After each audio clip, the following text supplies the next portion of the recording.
ଭାରତର ପ୍ରଧାନମନ୍ତ୍ରୀ ଏକ ସର୍ବଦଳୀୟ ବୈଠକରେ ଚୀନକୁ କଡ଼ା ଜବାବ ଦେଇଛନ୍ତି ଓ କହିଛନ୍ତି ଭାରତ ଚୀନକୁ ଗୋଟେ ଇଞ୍ଚ ବି ଜାଗା ଛାଡ଼ିବ ନାହିଁ। ଆଉ ଆମ ସେନା ସବୁବେଳ ପାଇଁ ସୀମାରେ ସଜାଗ ହୋଇ ରହିଛନ୍ତି। ଭାରତ ସବୁବେଳେ ତା'ର ପଡ଼ୋଶୀ ଦେଶମାନଙ୍କ ସହିତ ଶାନ୍ତି ରକ୍ଷା କରିବାକୁ ଚାହେଁ। ଆଉ ଯଦି ଯିଏ ଖରାପ ନଜର ପକାଏ ତାହେଲେ ତାକୁ କଡ଼ା ଜବାବ ଦିଆଯିବ ମଧ୍ୟ କହିଛନ୍ତି। ତାହେଲେ ସମ୍ପୂର୍ଣ୍ଣ ଭିଡ଼ିଓଟିରେ ଦେଖନ୍ତୁ ପ୍ରଧାନମନ୍ତ୍ରୀ ନରେନ୍ଦ୍ର ମୋଦି ଆଉ ସବୁ କ'ଣ କ'ଣ କହିଛନ୍ତି।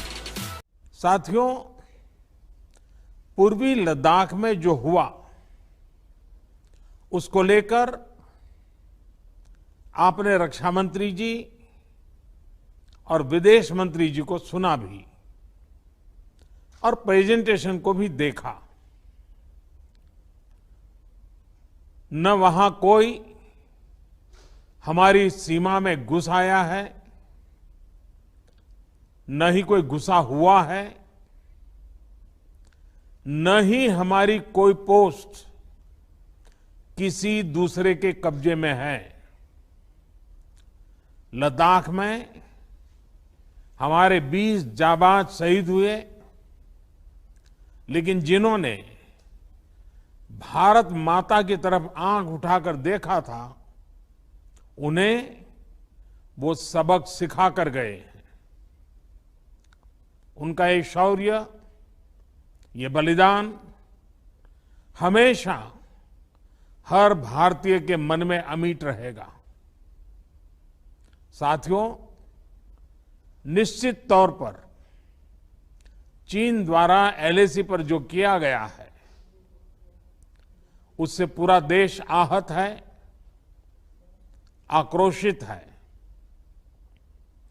ये भावना हमारी इस चर्चा के दौरान भी आप सबके माध्यम से बार बार प्रकट हुई है। मैं आपको भी आश्वस्त कर रहा हूं कि हमारी सेना देश की रक्षा के लिए कोई कसर नहीं छोड़ रही है। डिप्लॉयमेंट हो, एक्शन हो, काउंटर एक्शन हो, जल थल नभ में हमारी सेनाओं को देश की रक्षा के लिए जो करना है वो कर रही है। आज हमारे पास ये कैपेबिलिटी है कि कोई भी हमारी एक इंच जमीन की तरफ आंख उठाकर भी नहीं देख सकता। आज भारत की सेनाएं हर सेक्टर में एक साथ मूव करने में पूरी तरह सक्षम है। ऐसे में हमने जहां एक तरफ सेना को अपने स्तर पर उचित कदम उठाने की छूट दी है, वहीं दूसरी तरफ डिप्लोमेटिक माध्यमों से भी चीन को अपनी बात दो टूक स्पष्ट कर दी है। भारत पीस और फ्रेंडशिप चाहता है, लेकिन अपनी सॉवरेनिटी की रक्षा हमारे लिए सर्वोपरि है और आप सबने भी इसी भाव को प्रकट किया है।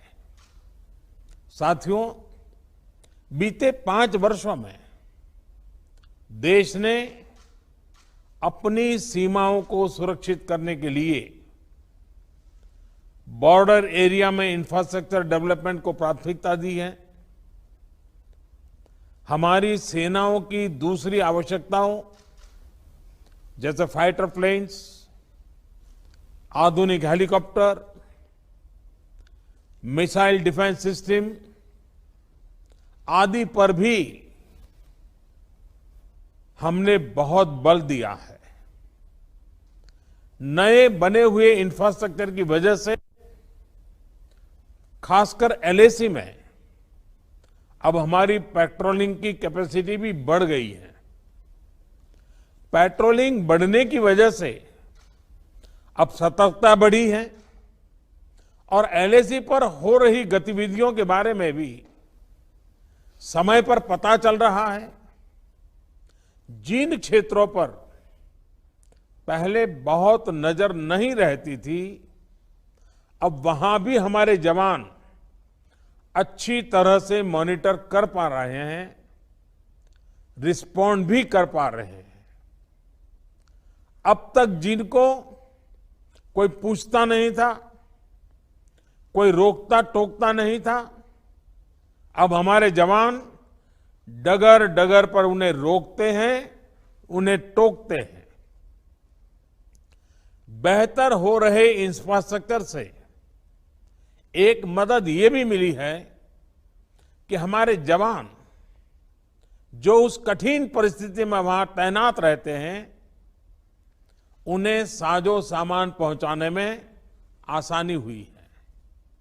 साथियों, राष्ट्रहित, देशवासियों का हित हमेशा हम सभी की सर्वोच्च प्राथमिकता रही है। मैं आप सभी को, सभी राजनीतिक दलों को फिर से आश्वस्त करता हूं कि हमारी सेनाएं सीमाओं की रक्षा करने में पूरी तरह सक्षम है। हमने उन्हें यथोचित कार्रवाई के लिए पूरी छूट दी हुई है।